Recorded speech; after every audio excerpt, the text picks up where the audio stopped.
கடுமையான குளிராக இருக்கும். அதே மாதிரி வெயில் காலம் பார்த்தீங்கன்னு சொன்னாக்கா அதே மாதிரி தான், அது ரொம்ப கடுமையாகவும் இருக்கும், உஷ்ணம் அதிகமாக இருக்கும். இந்த மாதிரி ஹாலத்தில் இஷாவில் செய்த ஒதுவை கொண்டு ஃபஜர் அவங்க தொழுகிறாங்கன்னு சொன்னால் கொஞ்சம் குறைந்த நேரங்கள் இல்லை, நீண்ட நேரங்கள் அவங்க இருக்கிறாங்க. அப்போ இதில் கண்டிப்பாக உதவு முறிஞ்சிருக்கணும் இல்லையா? இப்போ அவங்களுடைய ஹாலாத் எப்படி இருந்துச்சு, அதுதான் நாம் பார்க்க வேண்டியது. ஏன் இப்படி அவங்கெல்லாம் தன்னை வருத்தி கொண்டார்கள்? எதற்காக? இப்படி வருத்தி கொண்ட அந்த மகான் கூட 40 வருஷம் இஷாவுடைய ஒதுவை கொண்டு ஃபஜர் தொழுது அந்த மகான் கடைசியில் இமாம் ஜாஃபர் சாதிக் ரஸியல்லாஹு தஆலாவுடைய சொஹபத்தை அடைஞ்ச பிறகு அவங்க சொல்கிறாங்க, இவர்களோடு வாழ்ந்த அந்த 2 வருஷம் தான் என்னுடைய வாழ்க்கையேங்கிறாங்க. இப்படிலாம் செய்த இபாதத் அவர் பெருசு தானே உண்மையிலேயே. அப்போ இமாம் ஜாஃபர் சாதிக்குடைய அந்த சொஹபத்தை ரலியல்லாஹு தஆலாவுடைய சொஹபத்து கிடைச்ச பிறகு அந்த அமல் ஒன்றுமே இல்லைன்னு அவங்களுக்கு புரியுது பாருங்க. அப்போ நம்முடைய அமல்களை கொண்டு நாம் பொருந்திக்கிறோம். அது ஜாஹிலு யுர்தா நஃப்ஸின்னு சொல்லுவாங்க. முட்டாபையை தான் தன்னை பொருந்திக்குவான், தன்னுடைய அமல்களை பொருந்திக்குவான், தன்னுடைய சேவைகளை பொருந்திக்குவான். அறிவாளி என்றைக்குமே தன்னுடைய சேவையோ தன்னுடைய பொருளாதார தன்னுடைய எதையுமே தன்னுடைய நற்காரியங்களை கொண்டு அவன் சந்தோஷப்பட மாட்டான். பத்தாதவனுக்கு நாம் இன்னும் கம்மியாக தான் செய்கிறோன்னு விளங்கியிருப்பான். அப்போது இறைநேசர்களுடைய சகவாசங்கள் இல்லாமல் நம்முடைய அமல்களை நாம் அழகுபடுத்தி கொள்ள முடியாது.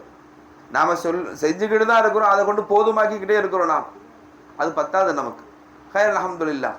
அப்போ பெரிய மகான்களில் பார்க்குறோம், அவர்களெல்லாம் தங்களுடைய வாழ்க்கையை இன்னொருத்தவங்கள்ட்ட அர்ப்பணிச்சு தான் தங்களுடைய நஃப்ஸை அழகுபடுத்துகிறாங்க.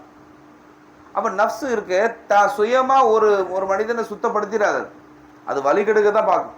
இன்னும் நஃப்ஸ் அல்ல அம்மாரத்தும் பிஸ்ஸு, யாரும் யூசுப் அலைஹிஸ்ஸலாம் சொல்கிறாங்க, ஒவ்வொரு நஃப்ஸும் சரி நஃப்ஸுடைய பழக்கமே அது கெட்டது தான் ஏவும், நஃப்ஸ் அம்மாரை தான் அது.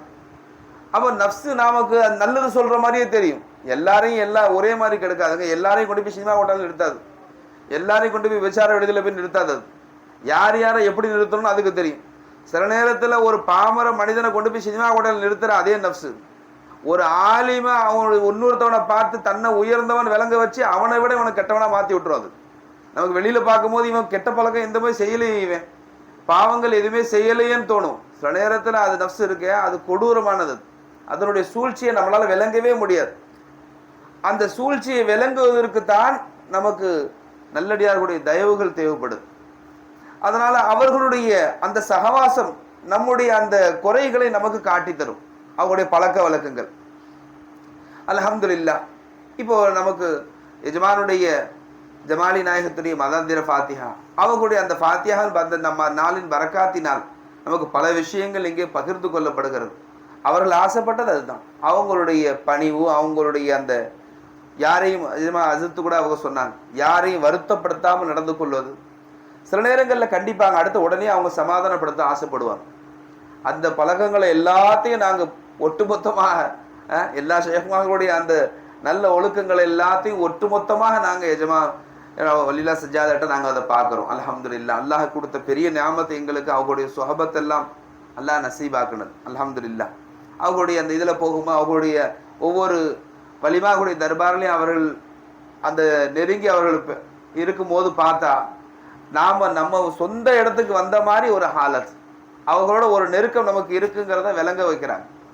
அவங்களுடைய அந்த ஒவ்வொரு தர்பாருக்கு போகும்போதும் அதை எப்படி நம்மளை தர்பியை செஞ்சுக்கணும், நாம் எப்படி இங்கே நடந்துக்கணுங்கிறதையும் அவங்க ஒவ்வொரு இடத்துலையும் நமக்கு ஞாபகப்படுத்தி ரொம்ப அழகான முறையில் ரொம்ப சிறப்பாக இருந்துச்சு. அல்ஹம்துலில்லாஹ். கைஃபியாத்தாக இருந்துச்சு. ஹைர் அல்ஹம்துலில்லாஹ். இப்போ நம்முடைய ஹாலாத்துகளை நாம் இஸ்லாஹ் செய்தாக வேண்டும். நாம் இருக்கிறது சரிதான் நாம் ஒரு முடிவு பண்ணியிருக்கோம் பாருங்க, அது தவறான விஷயம். காலம் பூரா நாம் அவர்கள்ட்ட இருந்து நிறைய கற்றுக்க வேண்டியது இருக்குது. யாருடைய நஃப்ஸு அவனுடைய கையிலே கொடுக்கப்படுதோ அதுதான் அவனுக்கு கொடுக்குற பெரிய தண்டனையே. நஃப்ஸு உங்கள் கையில் உங்களுக்கு ஒப்படைச்சிருச்சு, நம்ம தண்டனை. அது நஃப்ஸு நல்லடியார்கள் கையில் ஒப்படைக்கப்பட்டுச்சு, அது உங்களுக்கு ரஹமத்து. அது நம்முடைய ஹாலாத் எப்படி இருக்குன்னு பார்க்கணும். நாம் சில்சிலாவில் வந்த பிறகு, தரீக்கத்தில் வந்த பிறகு நாம் இன்னும் பழைய மாதிரியே ஹாலத்தில் இருப்போமையானால், நம்முடைய பழைய காலங்கள் பழைய இது மாதிரி நாம் இருப்போமையானால் எந்த ஒரு தரக்கையும் நமக்கு உருவாகாது. ஷேகுடைய அந்த முழுக்க அவருடைய ஆதிக்கத்தில் நாம் ஓதக்கூடிய அவுராதுகளாக இருக்கட்டும், நாம் செய்யக்கூடிய அமல்களாக இருக்கட்டும், அல்லது நாம் செய்கிற தான தர்மங்கள் மற்ற எல்லா காரியங்களையும் ஷேகுடைய உத்தரவின் அடிப்படையில் செயல்படுத்துகிறோமாங்கிறது தான் முதல்ல நாம் பார்க்கணும். அவர்களுடைய உத்தரவின் அடிப்படையில் நாம் செயல்படுவோமையானால் அல்லாஹ் ஒன்றும் பிடிக்க மாட்டான், நஃப்ஸ் அங்கே வராது. நஃப்ஸு பொதுவாக என்ன சொல்லும் அது? ஏன் இதே தரம் நீ செய்யலாமே, ஏன் அவர் உத்தரவுகள் அடிப்படையில் செயல்படுறது தான் கேட்கும். ஓ நல்ல காரியங்களை நீயே செய்யலாமே, எதுக்கு அவர் சொல்லி செய்யணும்னு கேட்கும் அது. அப்படிதான் கேட்கும். அல்லாஹு தாலா நம்மள்ட்ட பணிவு இருக்கான்னு தான் பார்க்குறான். நீயா என்ன வேணாலும் செய்யலாம்னு சொன்னா அமல்களை நீங்களே செஞ்சுட்டு போங்கன்னு அல்லாஹ் சொல்லியிருப்பான். அல்லாஹ் நமக்கு சில அமல்கள் அல்லாஹ் கொடுக்குறான் பாருங்க நபியவர்கள் மூலியமா. என்னென்ன அமல்கள் செய்யுங்க, இப்படி செய்யுங்க, இப்படி செய்யுங்க. ஏன் அல்லாஹ் அப்படி கொடுக்குறான்? ஓ விருப்பத்தில் செஞ்சா அது இபாதத்து ஆகாது. என்னுடைய விருப்பத்தில் செஞ்சாதான் அதுக்கு பேர் இபாதத்து. அப்ப நீ செய்யற செயல் யாருடைய விருப்பத்தில் இருக்குங்கிறத தான் பார்க்கணும். நம்முடைய விருப்பத்தில் நாமளா ஒரு 2 ரக்காத் தொழுவோமே,